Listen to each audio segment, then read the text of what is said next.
بسم اللہ الرحمن الرحیم۔ السلام علیکم ورحمۃ اللہ وبرکاتہ۔ آج میں آپ لوگوں کے ساتھ غیر افسانوی ادب کے بارے میں کچھ انفارمیشن شیئر کرنے والی ہوں۔ کل ہم نے پڑھا تھا افسانوی ادب کے بارے میں اور آج ہم پڑھیں گے غیر افسانوی ادب۔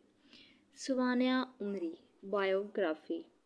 سوانح کا لفظ ثانیہ کی جمع ہے جس کے معنی ہے رویداد، احوال یا کیفیت۔ چنانچہ سوانح عمری کے معنی ہوئے کسی شخص کی زندگی کے احوال یا اس کی سرگزشت۔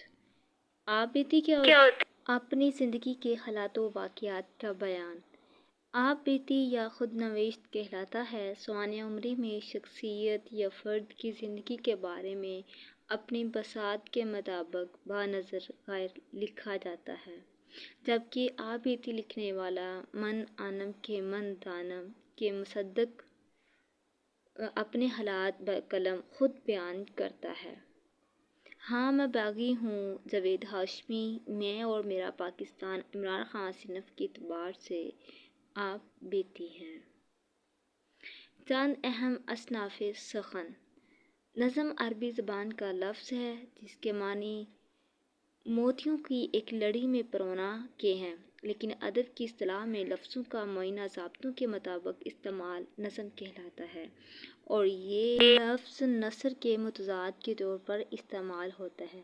نظم کی لغوی معنی تنظیم اور ترتیب کرنا ہے۔ وہ شاعری جس کے اشعار آپس میں مربوط اور مطابقت رکھتے ہوں اسے نظم کہتے ہیں۔ حمد کے بارے میں پڑھیں گے۔ حمد ایسی نظم کو کہتے ہیں، یہ آپ سب کو پتہ ہوگا، جس میں اللہ تعالیٰ کی شان، بزرگی اور عظمت کو بیان کیا جائے۔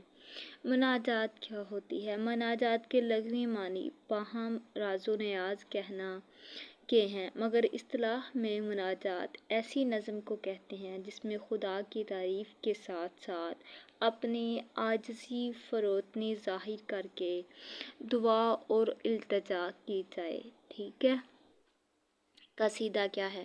قصیدہ عربی زبان کا لفظ ہے، گریز صنف کا تعلق قصیدہ سے ہے۔ قصیدہ لفظ نکلا ہے قصد سے جس کے لغوی معنی قصد ارادہ کرنے کے ہیں۔